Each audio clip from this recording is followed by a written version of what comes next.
NIB 초대석입니다. 4.13 총선이 끝나고 나라의 일꾼이 모두 뽑혔습니다. 우리 지역의 국회의원 당선인들을 초청해 당선 소감과 앞으로의 계획에 대해 들어보도록 하겠습니다. 오늘은 연수구갑 박찬대 당선인을 모시고 이야기 나눠보겠습니다. 예, 박찬대 당선인님, 네, 바쁘신데 나와주셔서 감사합니다. 예, 불러주셔서 고맙습니다. 예, 지금 연수구 최초의 야당 국회의원으로 당선이 되셨는데 네. 먼저 소감을 좀 한 말씀 해주시죠. 네. 연수구가 95년도에 남구에서 분리되고 나서 21년이 되었습니다. 그동안 5번의 총선을 치렀고 이번에 6번째인데요. 이번에 처음으로 야당 국회의원이 되었습니다. 유세하는 내내 연수구 최초의 야당 국회의원을 뽑아달라고 우리 주민들과 유권자들한테 호소했는데요. 그 호소가 먹힌 것 같습니다. 연수구의 새로운 변화, 첫 야당 국회의원인 저 박찬대가 반드시 이루어내야 되겠다. 그런 각오를 다지고 있습니다. 네. 네, 아무튼 감회가 새로우실 텐데요. 네, 네. 제가 이 개표 과정 저도 이제 지켜봤는데 뭐 아주 피가 마를 정도로 다 엎치락뒤치락하고 막판에 이제 역전을 하셨는데 그때 상황이나 그 심정이 어떠셨습니까? 처음에 이제 6시 원 없이 투표 종료하고 나서 첫 출구조사가 나왔을 때 네. 깜짝 놀랐습니다. 첫 번째로는 국민의당 후보가 예상을 뛰어넘어서 19%를 받았죠. 네. 그러면 남아있는 퍼센테이지는 81%인데 지금 41%를 누구도 넘지 못하고 새누리당 후보는 40.6%, 저는 40.4%를 받았습니다. 0.2%포인트 차이라고 하는 정말 딱 붙어있는 초박빙 그 상황이었는데요. 그거를 보았는데 생각보다는 담담했습니다. 생각보다는. 네. 사실 한 이틀 정도 선거를 남겨놓고서 교회에서 마음을 다지고 기도하는 중에 만약에 이 직분이 제가 감당할 만하고 나라를 위해서 바른 길이면 허락해 주시고 만약에 허영심이라든가 부족함을 가지고 있다라고 하면 거두어 달라라고 하는 굉장히 어려운 기도를 했었거든요. 네. 그리고 나서 마음의 평화를 얻고 실질적으로 출구조사 결과와 개표 과정을 쭉 지켜봤는데요. 믿으실지는 모르겠지만 상당히 마음은 좀 편안한 상태였습니다. 그 과정에서 좀 재미있는 사건들도 있었는데 그거는 개표 과정 또는 개표 방송에 대해서 이따가 말씀드리도록 하겠습니다. 예. 네. 어쨌든 간에 그런 상황은 엎치락뒤치락했지만 마음은 네. 좀 편하셨다. 네, 이제 네, 그런 네. 얘기인 것 같은데요. 네, 네. 그러면은 이 당선이라는 기쁨 또 네. 그런 부분이 확정이 됐을 때 그때 심정도 이제 뭐 굉장히 여러 가지 이제 만감이 교차하고 그러셨을 텐데 그때 당시 상황이나 생각이 딱 어떤 게 생각이 났는지 좀 한 말씀 해주시죠. 네, 뭐 좀 전에 상당히 평정심을 유지했다고는 했지만 결국 마지막쯤에 대해서는 가슴이 두근두근했습니다. 마지막 결국 옥년 이동에서 마지막 투표소가 하나 남았는데요. 그 투표소를 개표하기 전에 우리가 파악하고 있는 바로는 제가 71표를 이기고 있었습니다. 네. 마지막 투표소를 오픈을 해서 만약에 제가 100표를 진다면 29표 차이로 지는 것이고 200표 차이로 진다 그러면 그러면 120표 차이로 지는 거게 되겠죠. 네. 그런 절대절명의 답답한 순간에 사실 가슴이 두근두근 거려서 사실 마음을 가다듬는데 시간이 많이 소요됐었습니다. 네. 마지막에 옆방에서 소리가 나면서 140표 차이로 마지막 투표가 개표되면서 제가 총 214표 차로 승리를 했습니다. 그 순간에 모든 사람들이 울었습니다. 네. 한 번도 경험해보지 못했던 연수구에서 야당 국회의원의 탄생을 염원했던 우리 선거운동원들과 모든 사람들은 그 순간에는 그냥 하염없이 울었던 것 같아요. 저도 기다리고 있는 우리 유권자들한테 냉정한 모습, 또 담담한 모습 보여주기 위해서 노력을 했습니다. 아무튼 감격 그 자체였습니다. 아, 그렇군요. 뭐 아직 감당하기 힘들 정도로 그런 이제 벅찬 감동들이 있었을 텐데요. 네. 그 개표 과정 또는 그런 부분들 지켜보면서 좀 너무 담담하고 또 이렇게 하시다 또 담대하게 이렇게 한다라고 하는 그런 얘기들도 많았어요. 네, 네. 그런데 선거운동 진행하시면서 어떤 부분들 또 가장 기억에 남는 거나 어려웠던 점들 뭐 그런 부분들 좀 말씀해 주시죠. 예. 일단은 이제 선거 유세가 본격적으로 진행이 되면서 유세 차량이 진행할 때 사실 선거 로고송이 많이 나왔습니다. 제가 워낙 노래를 좋아해서 사실은 그 유세단에서 노래 부르거나 가벼운 모습 보이지 말라고 했지만 짬짬이 로고송에 맞춰서 노래도 같이 부르고 화음도 놓고 그러던 중이었는데요. 연수구 한 중학교 앞을 지나면서 그 로고송에 맞춰서 노래를 부를 때 운동장에 나와 있던 중학생들이 200~300명들이 저를 연호하면서 갑자기 박찬대를 막 찾을 때 네. 너무 행복했었고요. 사실 상당히 짜릿했었습니다. 네. 그런 에피소드가 하나 있었고 또 하나는 한 10시 반쯤 됐습니다. 아까도 말씀드렸듯이 평정심을 유지하면서 그 지루하게 계속 되고 있는 박빙, 엎치락뒤치락이 계속 되던 중이었는데요. 이런 메시지를 하나 받았습니다. 그대로 말해도 되는지 모르겠습니다. 제가 페이스북에도 그 감동을 올렸는데요. 내용은 이렇습니다. 후보님, 지금 개표 방송 보고 계시나요? 저는 옥년 이동에 살고 있는 중학교 2학년 어쩌구 군입니다. 네. 예. 저는 학원 앞에서 후보님이 하시는 유세를 들어봤고 지금도 눈이 선합니다. 저는 한나라당 오랜 지지자였던 할머니를 설득해서 기호 2번을 찍게 만들었습니다. 아, 예. 후보님이 이번에 당선이 되실 수도 떨어지실 수도 있으십니다. 그렇지만 제가 대한민국의 유권자가 되는 그날까지 저는 후보님을 지지하겠습니다라고 하는 너무나 감동적이면서 이게 정말 중학생이 쓴 글일까 싶을 정도로 네. 그래서 이제 그런 아주 가슴 뭉클한 시간이 있었기 때문에 사실 결과 여부에 관계없이 끝까지 이런 미래 세대들을 위해서 내가 정치해야 되겠다. 그리고 요번에 당락과 관계없이 정말 최선을 다해서 더 사람들의 마음을 얻어야겠다. 사실 이런 생각을 가졌습니다. 아, 굉장히 그렇게 하셨기 때문에 그런 좀 평정심이나 그런 거를 유지할 수가 있으셨군요. 예, 마지막 투표함이 오픈되기 전까지는 그래도 담담함을 유지할 수 있었던 것 같습니다. 예, 그 미래의 유권자까지도 그렇게 나서서 하니까 그게 얼마나 힘이 되겠습니까? 네. 예, 그 중학생이 그렇게 한다라고 하는 거는 장차 정시하시면서도 큰 힘이 될 텐데요. 네. 그 지금 그 승리 요인, 네. 그 아무래도 그 여권의 텃밭이었고 네. 텃밭이고 뭐 굉장히 그동안 처음 되셨는데 그런 부분들 어떤 불리한 점을 안고 시작을 하셨잖아요. 그래서 네. 어떻게 해서 당선이 되셨다라고 생각을 하시는지요? 일단 연수구에 있는 많은 선배들한테 조언들을 많이 구했었는데요. 그 선배님 중에서 한 분이 계십니다. 예, 하시성을 가지신 선배님이신데 그 선배님이 저한테 한마디 충고를 하시더라고요. 한마디 말, 한마디 행동을 하더라도 사람들의 마음을 얻고 감동을 주는 정치를 했으면 좋겠다.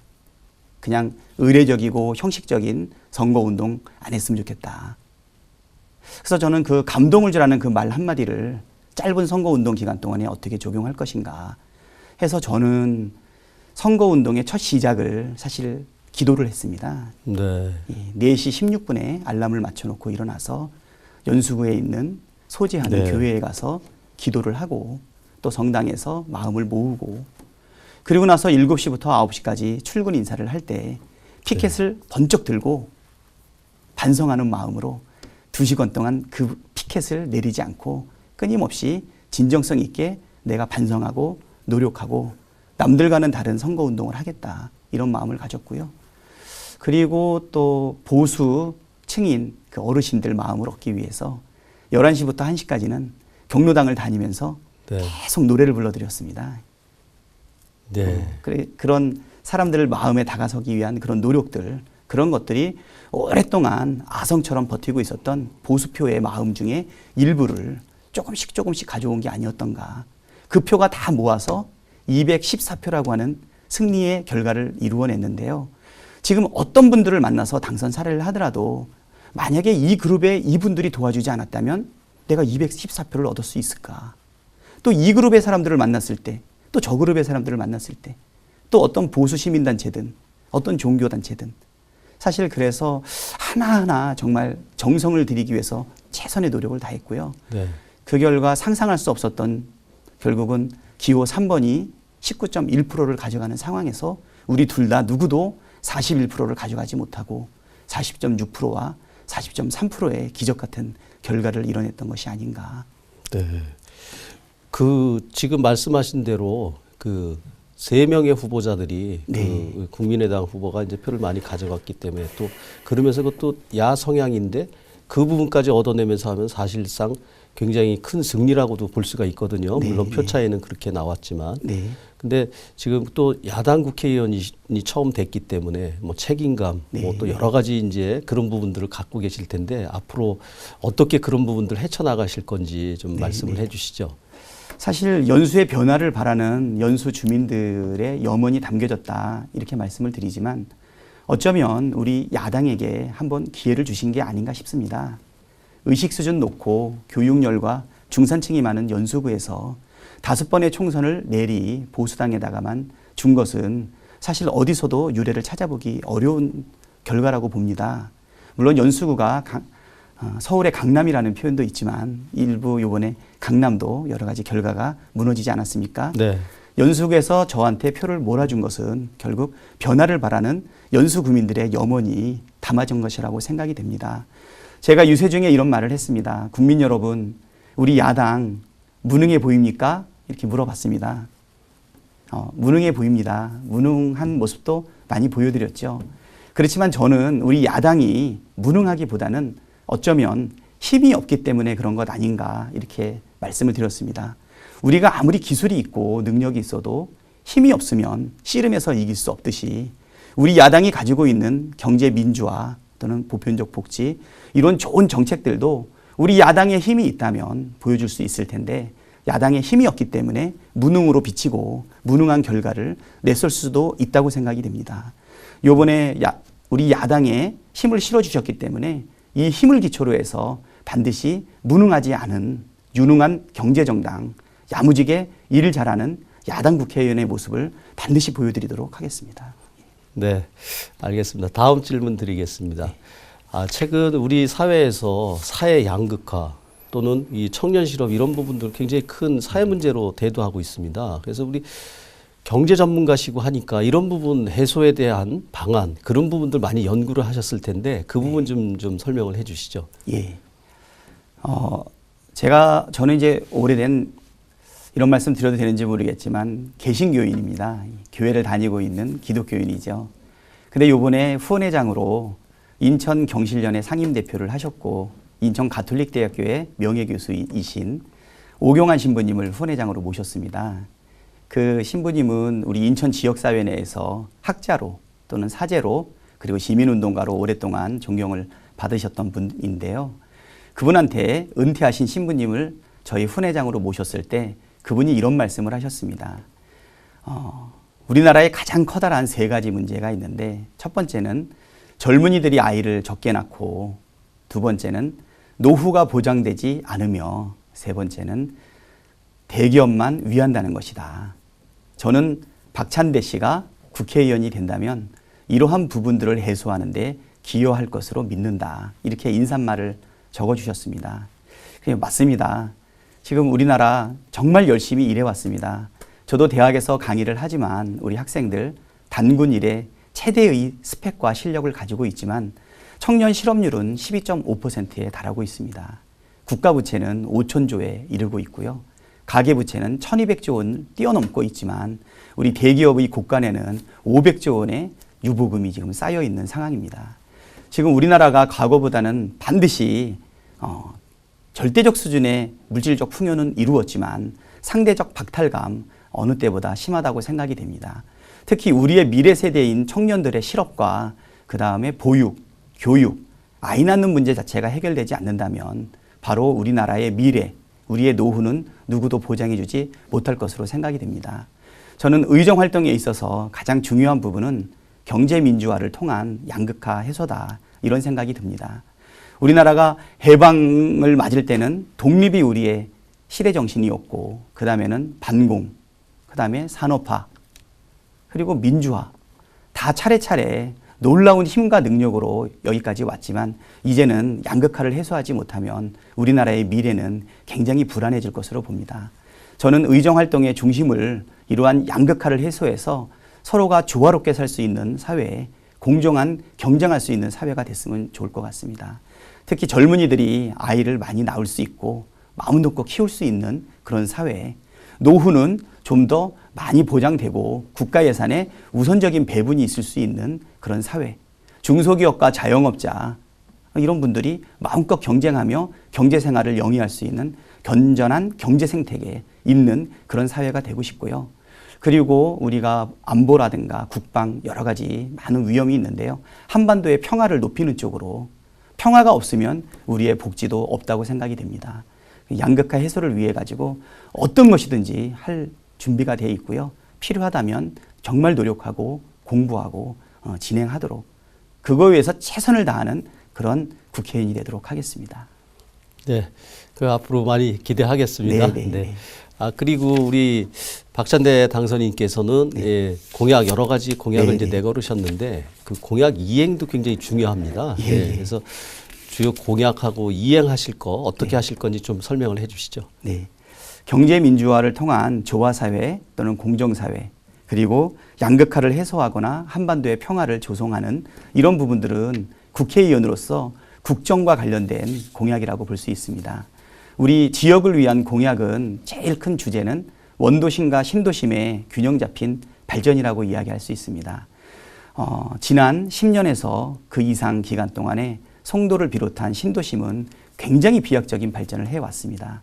거기에 비해서 95년도에 남구에서 분리된 우리 원도심은 상당히 많이 정체되어 있는 것 또한 사실입니다.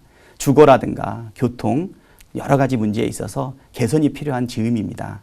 그래서 저는 지역 공약에서 첫 번째 주제는 원도심과 신도심의 균형 잡힌 발전입니다. 균형 발전을 위해서는 무엇보다도 교통 공약 또는 인프라, SOC 이런 것들이 무엇보다도 중요하다고 생각이 됩니다. 제가 첫 번째로 생각하고 있는 공약은 첫 번째는 청학역 신설입니다. 수인선 간의 역간거리는 한 1km 이내로 역간거리가 이루어져 있지만 청학역이 있어야 할 그 자리 결국 연수역에서 송도역까지는 2600m에 달하고 있지만 역이 없습니다. 경제성을 이유로 지하에 역사를 만들기 어렵다는 이유죠. 그렇지만 어떤 경제적인 이유보다도 주민들의 민원, 교통 소외 지역인 청학동 주민 여러분들의 그 민원이 무엇보다도 우선적으로 반영돼야 된다고 봅니다. 저는 이미 2월 말에 개통된 수인선에 청학역을 새로 신설하는 게 기술적으로 어려움도 있고 재정도 많이 들어간다고 볼 수 있습니다. 그래서 제가 가지고 있는 아이디어는 송도에서 출발하는 GTX가 원도심을 통과해서 내리지 않고 바로 그냥 서울로 가는 것으로 알고 있습니다. 저는 그 GTX가 송도에서 출발하더라도 반드시 원도심에 한번 들러주거나 또는 환승을 해줬으면 좋겠습니다. GTX의 총 예산은 10조 원이 넘는 것으로 알고 있습니다. 수인선에 청학역 하나를 짓는 데는 약 1,000억 정도의 건설 비용이 든다고 하지만 GTX 10조가 넘는 예산을 투입하면서 청학역을 하나 더 신설하는 것은 예산에 커다란 부담이 없는 것으로 알고 있습니다. 저는 청학역을 신설해서 교통 소외 지역인 청학동 사람들의 교통 편의를 반드시 증진시키는 것을 첫 번째 공약으로 했고요. 그다음에 이제 두 번째 공약으로는 옥년동 일대와 동춘 일동에 널리 퍼져 있는 송도 유원지와 관련된 오래된 민원들이 있습니다. 크게 말씀드리면 송도 석산 문제가 있고요. 두 번째로는 송도 유원지 재개방 문제가 있습니다. 세 번째로는 오랫동안 시도되었지만 첫 삽도 뜨지 못한 송도 테마파크 문제가 있습니다. 네 번째로는 이 모든 것을 더욱더 어렵게 만들고 있는 중고자동차 불법 임대차 문제가 있습니다. 약 80만 평에 이르고 있는 송도 유원지 전체 부지에 대한 이 문제를 그동안 사실 누구도 해결하지 못했습니다. 저도 4년이라는 짧은 기간 동안 이거를 다 해결한다는 것을 100% 개런티할 수는 없습니다. 그렇지만 저는 경제 전문가로 과거에 인천시청과 도시공사, 인천관광공사에서 경제 전문가로 오랫동안 컨설팅을 했던 경험이 있습니다.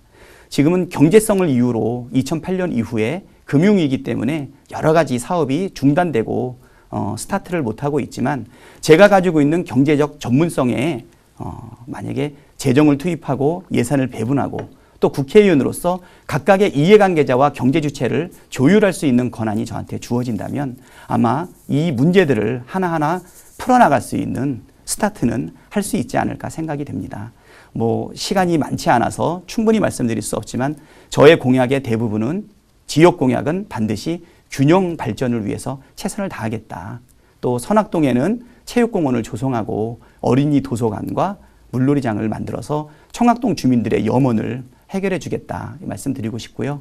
그다음에 연수동 주민들한테는 그 수인선의 덮개 문제를 반드시 임기 내에 해결하는 것 제안을 하겠습니다. 알겠습니다. 네.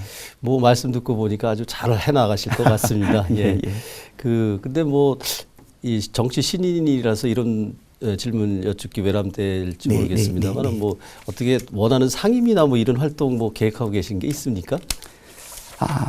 뭐 말씀 들어보니까 초선이 자기가 원하는 데는 갈 수 없다 그러더라고요. 네. 예. 예.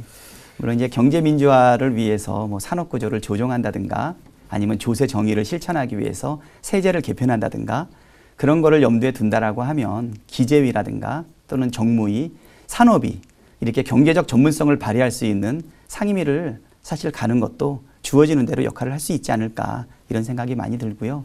지역 공약을 또 해결하기 위해서는 회계사진점을 강조해서 반드시 예결위를 가도록 하겠습니다. 네. 우리 인천 여러 가지 홀대 많이 받고 있는데요. 저를 회계사니까 예결위로 보내주신다면 좀 더 많은 재정과 예산이 우리 지역에 투입되는데 최선을 다해서 한번 네. 노력해 보겠습니다. 예, 알겠습니다. 지금 현재 뭐 인천은 물론 전국이 다 여소야대 전국이 형성됐잖아요. 예, 네. 그 부분에 대해서는 좀 어떻게 생각하시는지 한 말씀해 주시죠. 네, 이 여소야대 이거 우리의 힘으로 된 거 아니라고 생각합니다.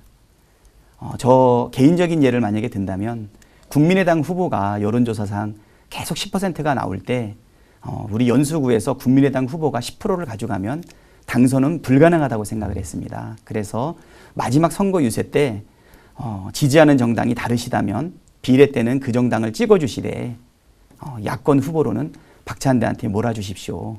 우리가 무능해서 정치적으로는 야권 단일화를 이루어내지 못했지만 주민들이 투표를 통해서 실질적인 야권 단일화를 만들어 주십시오.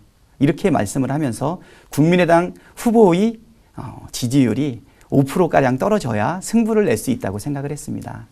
그런데 막상 투표 결과를 보니 경악했습니다. 10%가 5%가 되기는커녕 19%가 되어 있었습니다. 그렇다면 산술적인 계산이나 과거의 경험, 저의 능력으로 봤을 때 당선은 불가능해야 할 텐데 네. 실제로는 저를 당선시켜 주셨거든요. 이 여소야대 우리 야당의 힘으로 한 것 절대 아닙니다. 여러 가지 요인이 있었겠지만 저는 변화를 바라는 우리 국민들의 염원이 일시적으로 나타났다고 봅니다. 우리가 정신 똑바로 차리고 기회를 주신 국민들께 제대로 대응하지 않으면 그러면 이런 기회는 또 없어질 수 있다고 생각이 됩니다. 지금은 비록 여소야대지만 반드시 하늘이 주신 이 기회를 정말 놓치지 말고 꼼꼼하게 민생 챙기고 국민을 위해서 헌신할 때 아마 사랑이 지속되지 않을까 생각을 하고요. 저는 특히 0.3%포인트로 이겼기 때문에 절대 방심하지 않고 더욱더 낮은 자세로 국민들과 우리 유권자들과 함께 하도록 하겠습니다. 네, 알겠습니다. 끝으로 우리 지역 주민들께 네. 예, 한 말씀 간단히 해주시죠. 예. 네. 정말 존경하고 사랑하는 연수구 주민 여러분, 저를 연수구 최초의 야당 국회의원으로 뽑아주셔서 너무나 감사드립니다. 크게 감격했습니다. 그렇지만 제가 압도적인 표차로 이긴 것 아닙니다. 0.3%, 214표라고 하는 극히 미미한 숫자를 저한테 주신 것은 제 능력으로 국회의원이 된 것이 아니고 우리 국민들의 염원이 작은 차이를 이뤄낸 기적이 아닌가 생각이 듭니다. 저 박찬대는 우리 연수구민을 위해서 최선을 다하겠습니다. 그래서 이전까지 경험해보지 못한 정말 친근하고 다정한 언제나 여러분들의 옆에 있고 남동생 같고 오빠 같은 우리 어린 학생들한테는 착하고 친절한 아저씨로 그런 한 번도 경험해보지 못한 여러분의 사랑을 받는 국회의원이 되고 싶습니다. 여러분 제가 초심 잃지 않도록 옆에서 격려해 주시고 따끔하게 채찍질해 주십시오. 많은 국민들이 정치인들이 잘 못하면 실망하고 삐집니다. 그러지 마시고 반드시 혼내주십시오. 잘하면 격려해 주십시오. 저 박찬대 연수구에서 한 번도 경험해보지 못한 여러분의 사랑을 받는 여러분들이 자랑스러워하는 그런 정치인 되고 싶습니다. 많이 도와주십시오. 최선을 다해서 열심히 일하겠습니다. 감사합니다.